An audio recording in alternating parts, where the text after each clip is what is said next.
Assalamualaikum warahmatullahi wabarakatuh. Saya Aditya Cahyawiguna dari TID akan mempresentasikan resume yang ada pada video sebelumnya. Kemampuan manusia itu sebetulnya adalah kemampuan untuk mengolah fiksi.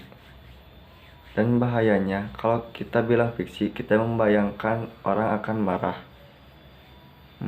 Solusinya yaitu ada di dalam kemampuan kita untuk berpikir abstrak. Itu pentingnya intelektualisasi mendahului elektabilitas.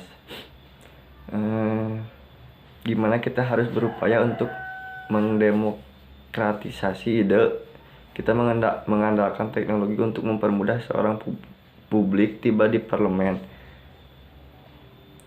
Tapi kekuasaan itu selalu mengintip keuntungannya saja, sehingga yang disebut suara demokrasi itu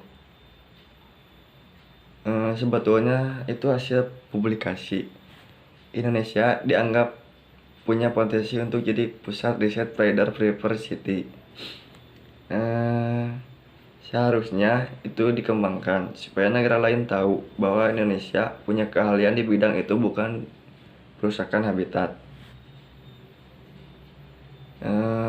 Perang Dunia Kedua antara Jerman dan Sekutu, tapi skala keduanya idenya berlawanan, sehingga mengalami pertikaian yang besar.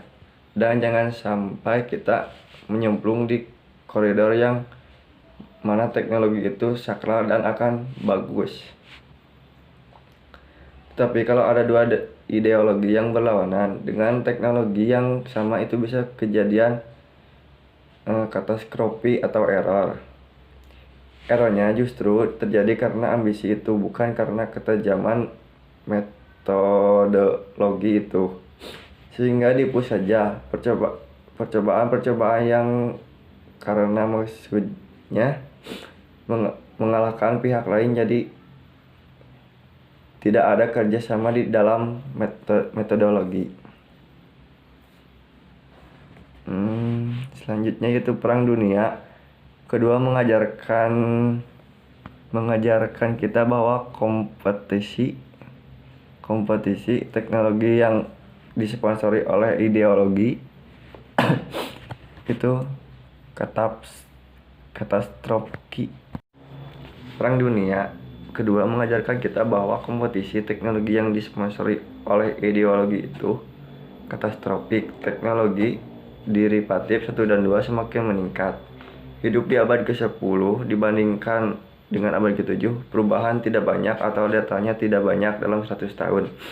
Tetapi sekarang dengan kemajuan di kecerdasan artifisial, di mana kita bisa merekayasa neuron kita, kecerdasan biologis, mungkin dalam 20 tahun atau 30 tahun mungkin manusia itu bisa menjadi spesies yang jauh lebih banyak datanya dalam periode 30 tahun dibandingkan dengan 300 tahun. Sekian presentasi yang bisa saya sampaikan. Mohon maaf bila ada kekurangan atau kata yang tidak berkenan. Wassalamualaikum warahmatullahi wabarakatuh.